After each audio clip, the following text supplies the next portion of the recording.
Estoy recibiendo a Cristian, gracias por estar por acá. Hola, ¿Qué pensaba, no? Porque recién hablábamos de la cantidad de medios internacionales en los que has participado, en los que has publicado y demás, y sin embargo, seguís viniendo a Uruguay a dar talleres, a hacer revisiones de portfolios, todo de onda. ¿Qué tiene el paisito que hace que uno quiera volver y divulgarlo? No sé si lo aprendido, lo adquirido de conocimientos. Bueno, primero creo que para mí es importante intentar dar un poco lo que yo he recibido. Creo que en los medios de comunicación todavía somos bastante endogámicos en cómo trabajamos las noticias y me interesa darle oportunidad a otros fotógrafos que puedan formarse en el exterior, que puedan ver cómo se trabaja en el exterior. Por ejemplo, van a venir algunos editores de National Geographic al festival y en mi experiencia ha sido una de las mejores experiencias de mi carrera trabajar para la revista y trabajar con los editores. Se trabaja a un ritmo completamente diferente quizás de lo que estamos acostumbrados nosotros, ¿no? Claro, lejísimos del ritmo de un diario y de la producción esa cotidiana casi de fábrica, ¿no? Por supuesto. Para que tengas una idea, ahora en enero se va a publicar una historia que hice en Colombia y la fotografié en junio. Es decir, generalmente se trabaja con 7 o 8 meses de anticipación y en algunos casos hasta un año, ¿no? Y todo eso, en ese periodo, digamos, ¿cómo es el trabajo? Porque uno que no conoce dice, bueno, pero ya fuiste y sacaste la foto, el trabajo ya está. Claro. ¿Por qué se demora? Digamos, bueno, ¿qué se hace con el material que generaste hace 7 meses para que recién después se publique? Los estándares de la revista son como muy exigentes. Primero, está el trabajo en el terreno, en el campo, que se fotografía, se documenta. No solo está la parte visual, sino toda la parte periodística, de información. Luego hay un equipo que está en Washington que contrasta toda la información que tú le das. Es decir, ellos se encargan de llamar a las personas que tú has fotografiado y corroborar... chequeadores de datos. Exacto, y corroborar que lo que tú le estás diciendo es verdad. Ten en cuenta que el alcance que tiene la revista se publica en 42 idiomas y en todo el mundo, entonces, y el tiraje es enorme, no solo va para el papel, sino va para online y se tienen que corroborar muchísimo todas las informaciones. Luego está el equipo de maquetación, tu editor, trabajas con tu editor como un mes y medio en la historia, viendo cuáles son las mejores fotos, con qué fotos se van a abrir, te mandan la maquetación de la revista para que tú la pruebes, para que digas si estás de acuerdo o no, si estás de acuerdo con la selección de las imágenes que se hicieron. Y se trabaja con un equipo de infografistas que ponen la información que tú has recabado y el último proceso es la impresión, ¿no? Todo esto que Cristian está contando es un proceso al que él llega y que en definitiva es como que cierra un círculo o mantiene una gran línea de coherencia. Cristian también forma parte de un colectivo que se llama Prime Collective, que está dedicado a la formación de fotógrafos. Has venido a San José más de una oportunidad de dirigir un festival allí y también a estar formando gente, y ahora lo vas a hacer con el Festival Errante, que empieza este viernes y que dura hasta el domingo, que además incluye premios para los trabajos más destacados en el entorno de los $3.000, o sea, premios importantes para fotógrafos incipientes. Pero ¿dónde está lo que yo digo de coherencia y demás? En que Cristian hizo todo este recorrido arrancándolo a pulmón. Vos conocés todas esas vicisitudes desde el trabajo cotidiano, sacando una foto atrás de otra, durmiendo en el Pilsen Rock de Durazno en una casa alquilada, sí, compartiendo habitación con desconocidos y todo lo demás. Pero después un día todo eso te sirvió para arrancar yendo solo y por la tuya al Líbano y empezar allí a desarrollar una carrera que es lo que ahora te permite transmitir conocimientos. ¿Cómo empieza uno? ¿Qué le decís al que está arrancando? Le decís, bueno, hacé como hice yo, juntate una moneda y tirate a la otra punta del mundo, elegí una historia. Yo pienso que la experiencia en el diario El Observador, donde me formé, fue crucial. Este oficio, esta profesión requiere un trabajo de campo, ¿no? El día a día fue muy importante para aprender a resolver situaciones. Después, desde luego, cuando tú quieres convertirte en un fotoperiodista internacional, requiere un gran conocimiento de otros factores. Siempre decimos que hoy en día la carrera del fotógrafo ha cambiado bastante y digamos que dedicamos menos del 10% de nuestro tiempo a hacer fotos. Todo el resto del tiempo se dedica a otro tipo de actividades que no están relacionadas con la toma. Eso es algo importante.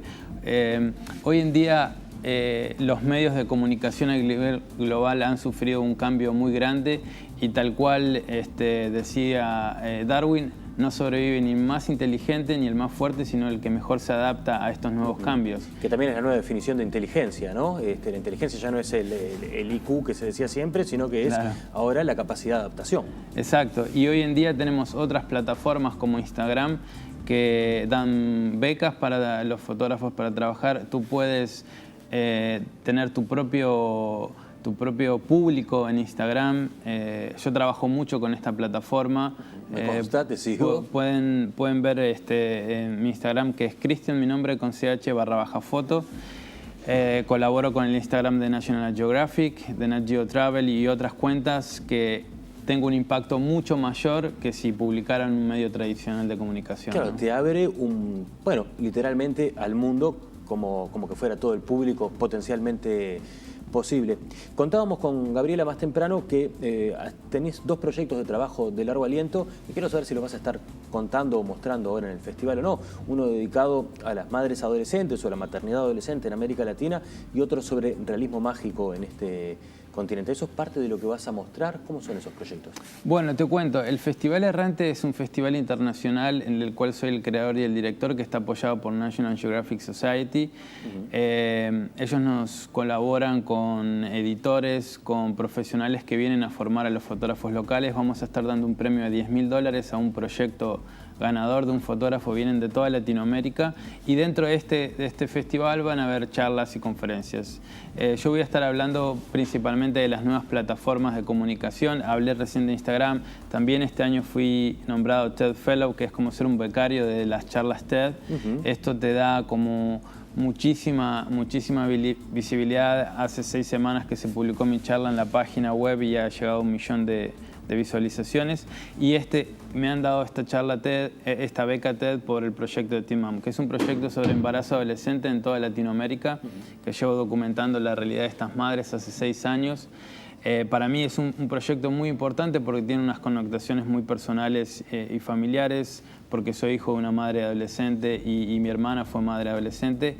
Y según el Fondo de Población de Naciones Unidas, Latinoamérica va directo a convertirse en la región del mundo donde va a haber más embarazos adolescentes. Estuve hace poco en el Foro de la Mujer en Ciudad de México y algunas proyecciones hablan que Latinoamérica se va a convertir en la nueva África en los próximos 80 años. Entonces, ¿En términos de maternidad adolescente? En términos de maternidad adolescente y de pobreza, porque son dos son 2 parámetros temas que están muy vinculados. El poco acceso a la educación, a la sanidad pública y a la repetición de estos patrones de pobreza, ¿no? Escucharte también es impactante. ¿Cómo se mantiene un proyecto así a la... Perdón, una cosita, porque ahora me sonaba, cuando decías también lo de las charlas TED y demás, y lo de las plataformas nuevas, ahí es donde entiendo también lo otro que decías antes, ¿no? El 10% del tiempo capaz que disparando fotos y el otro 90% tratando de armar la estructura que mantenga eso. Yo quiero empezar a hacer fotografía. ¿Cómo logro sustentar un proyecto? ¿Por dónde tengo que arrancar? Tengo que arrancar por la visibilidad, hacerme muy visible para que después aparezca TED, pongámosle, y me diga, bueno, está bien, bequemos tu trabajo, o Instagram me preste atención porque tengo muchos seguidores, porque calculo que eso debe ser como el secreto o la parte más difícil. Usualmente recibo a la semana 30 o 40 preguntas de cómo se convierten en fotógrafos de National Geographic, mis seguidores, ¿no? Y siempre digo lo mismo, primero tienes que tener un buen trabajo. National Geographic no te va a responder porque tú le escribas 50 veces. Ellos van a venir a ti si tú tienes algo que decir y algo que contar. Eso es fundamental. El aprendizaje de cómo contar historias lo puedes hacer en tu ciudad, en tu pueblo, y no tienes que irte ni a otro continente ni a otro país. Y luego hay muchas plataformas. Así como yo trabajo, Instagram a mí me becó con un premio, digamos, económico para que pudiera seguir trabajando en este proyecto de Teen Mom, pero yo llevaba ya 4 años trabajando en este proyecto y Instagram lo vio y dijo, bueno, este proyecto parece interesante, vamos a becarlo. TED lo vio y decidió becarlo también. Para mí lo primero es aprender a hacer fotos, aprender la narrativa o a contar historias. Luego hay una cantidad de plataformas que te pueden ayudar a tener visibilidad, pero lo importante también no es solo tener visibilidad, sino poder financiar estos proyectos, que creo cada vez estoy más convencido de que hay otros medios por fuera de los medios tradicionales de comunicación que te van a ayudar a poder estar trabajando 5 o 6 años en un proyecto de estas características. Sin duda estamos en un momento fleje en ese sentido, ¿no? Es como un momento de cambio en la lógica de medios, eso es así. Es espectacular también cómo va funcionando todo esto del mundo y cómo se va uno adaptando. Y entonces uno te escucha y dice, bueno, a mí me interesa ir al festival, pero yo no sé si el festival es apto a todo público, si es para quienes ya tienen un interés en la fotografía, porque uno entra a la página y habla que se va a hacer revisiones de portfolios, entonces yo no tengo un portfolio, pero quiero saber si puedo ir a escucharte a algún lugar o cosas así. ¿Entro solo en festivalerrante.com o sí, hay algunas otras vías de acceder y poder acercarme? Las charlas están abiertas al público y son gratuitas. Va a ser en Casa Mauá, en la Ciudad Vieja, el 1, 2 y 3 de diciembre. En la página web que tú has mencionado recién está toda la información. El Visionario Portafolio se hizo una convocatoria internacional que participaron 240 fotógrafos de 23 países. Vienen fotógrafos de toda Latinoamérica a participar del Visionario y por supuesto uruguayos también. Eso quiere decir que hay gente, digo, para tener en cuenta también la magnitud del festival, ¿no? Hay gente que desde otro lugar se paga un pasaje para que haya editores de fotografía como Cristian y como otros que van a estar viniendo a revisar su trabajo. ¿Y ahí qué se les dice? Se les dice, acá tenés tu fuerte, este es tu potencial, seguir trabajando en esta línea. ¿Se les sugieren otras líneas de acción? Bueno, lo primero es interesante generar un vínculo con un editor. Las relaciones con los medios grandes de comunicación no se dan de un momento para el otro. Yo llevo 3 años trabajando para National Geographic y ha sido un proceso como muy lento y pausado porque tiene que haber como una confianza mutua. Entonces la oportunidad de conocer a un editor de National Geographic o de otra publicación que quizás no estás en el momento más maduro o tu proyecto no está finalizado, pero cuando lo finalices puedes volver a escribirle y has generado un vínculo y un contacto. También los visionadores le dan una retroalimentación de su trabajo y le dicen cómo podría seguir este proyecto, ¿no? Has recorrido todo el continente a través del proyecto Team Man, pero también estás con otro proyecto que es sobre el realismo mágico en Latinoamérica. Y hablábamos más temprano y yo decía como una curiosidad que tengo, ¿vas buscando contar algo sobre el realismo mágico o Latinoamérica tiene algo que pasa que uno se para frente a un comercio o una pared, lo mira y dice, no, esto es realismo mágico? Sí, es muy interesante porque yo me di cuenta que había muchos puntos de comunicación en los países latinoamericanos a través de la literatura al empezar a viajar. Y estaba haciendo un assignment, un encargo en Guerrero, en el estado de Guerrero, en México, y llego a un pueblo donde los pollitos eran de colores. Había un pollito azul, un pollito rosado, y para mí eso era una representación del realismo mágico increíble, ¿no? Y yo alucinaba. México es un país, yo vivo ahora en la Ciudad de México y es un país alucinante que te sorprende por la violencia, por lo mágico de sus tradiciones, por todo, es increíble. Y te agarra distraído por el picante de la comida. Y también, sí.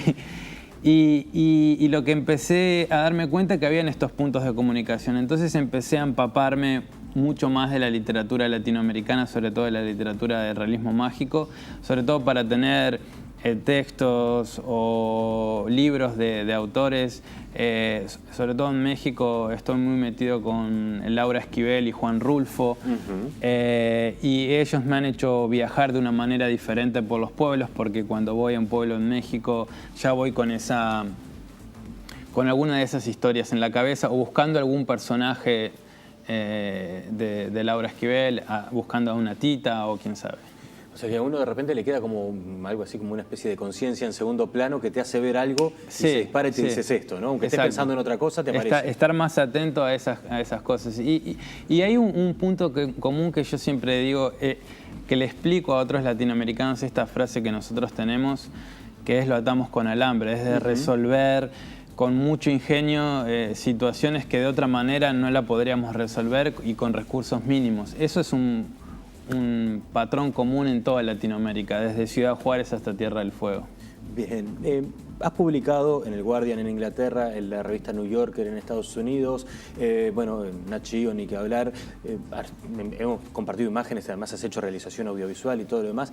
Yo no sé si a uno le impacta más la primera publicación que hace en un medio de estos internacionales o hay uno que al día de hoy vos digas, tal foto que publiqué en tal lugar es la que uno guarda con más cariño. ¿Pasa eso?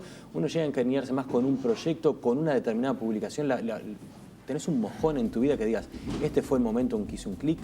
Bueno, mira, es muy interesante eso que dices, porque cuando uno no está en el lugar, dice, bueno, mi sueño es publicar en National Geographic y en la revista, y luego publicas y dices, bueno, ¿era esto? Ya, ahora qué hago, ¿no? Después te das cuenta que uno también, cuando está fuera de los grandes medios de comunicación, tiende a idealizar un poco cómo se trabaja o lo que es. Después que estás dentro, ya, como tú dices, se normaliza y sobre todo también tienes otros objetivos. Para mí hoy en día es mucho más importante las historias que hago que dónde las publico. Es decir, para mí es más importante que el proyecto del embarazo adolescente tenga visibilidad y que se pueda generar un cambio que si lo publico en un medio importante o en un medio muy chiquito de un pueblito de un país. Uno pasa a defender el trabajo, lo que está contando, casi como una causa. Por supuesto, al final tú terminas siendo un poco activista por esa causa o eres un activista por esa causa y trabajas sobre todo para intentar generar un cambio, que en definitiva a veces eso desde fuera se ve un poco idealizado. Es decir, bueno, no puedes cambiar la realidad con un proyecto fotográfico, pero la realidad me ha enseñado que sí puedes hacer un cambio y sobre todo sí puedes impactar la vida de las personas en las que has trabajado. Me queda una más, porque cuando hablabas de América Latina, de esas proyecciones bastante oscuras de futuro y demás, y esto que decías ahora al final, ¿nos vamos insensibilizando ante las imágenes? Aparece la imagen del niño ahogado en la orilla, en la playa, y entonces armamos un gran ruido y cliqueamos en change.org, en las cartas de denuncia y países acojan a los refugiados y no sé qué, pero llega un momento en que nos vamos volviendo impermeables a eso. Uno piensa a la hora de sacar una foto en, bueno, tengo que lograr que esto también conmueva desde un lugar nuevo. Sí, sin duda. Sobre todo pienso que hay como un activismo virtual que hace de que, bueno, si comparto en mi muro de Facebook una causa, ya está mi conciencia tranquila. Claro, está tranquila. Yo pienso que hay muchas formas de ayudar y sobre todo de hacer cambios pequeños en estos proyectos. Desde, por ejemplo, para mí en el proyecto de este embarazo adolescente no solo me importa dar visibilidad, sino estamos trabajando en una plataforma con 8 profesionales para generar un programa educativo, para generar un programa de apadrinazgo a madres adolescentes y que puedan terminar el colegio. Esto al final uno busca quizás generar imágenes atractivas para hablar de una historia quizás terrible. Lo que me pasó en México, trabajé en México, es uno de los países de Latinoamérica que 1 de cada 2 niñas sexualmente activa queda embarazada, lo cual es una tasa altísima. Y hay un problema muy grave entre las niñas entre 10 y 14 años, que generalmente son víctimas de abuso o de incesto. Hice el caso de Gloria, una niña de Oaxaca que quedó embarazada con 11 años y fue madre con 12, producto de violaciones constantes por parte de su padre. Yo intenté hacer una aproximación clásica y tradicional del fotoperiodismo a esta historia y la verdad, ella se incomodaba, era como recordarle esa situación desagradable que había vivido y sentía que yo le estaba generando un trauma y no estaba teniendo como... Estabas ayudándole en definitiva. Exacto. Entonces lo que hicimos fue un juego, que ella decidiera qué fotos quería tomarse, hicimos retratos con trajes típicos de México, de Oaxaca, que son el huipil, esta prenda que usaba Frida Kahlo. Y al final se generó un imaginario de esta región de México, de Oaxaca, que es visualmente muy atractivo. Entonces pude llegar a más gente y luego la gente cuando lee la historia, cuando lee lo que le ha pasado a esa niña, realmente le impacta más que si hubiera buscado imágenes quizás más literales, visualmente más fuertes, ¿no? Siempre digo que hay como 2 formas de narrar, o haciendo un golpe sobre la mesa o con un susurro. Creo que con el susurro logramos una reflexión más profunda en el espectador. Cristian, muchísimas gracias, un placer la visita y escucharte. Gracias. Quienes quieran enterarse un poco más de historias como esta que está contando Cristian, y también quienes estén interesados en el mundo de la fotografía, arrímense el Festival Errante, festivalerrante.com, ahí tienen todos los datos. Va a ser en la Casa Maguán, la ciudad vieja de Montevideo, desde este viernes y hasta el domingo, inclusive quedan todos más que invitados.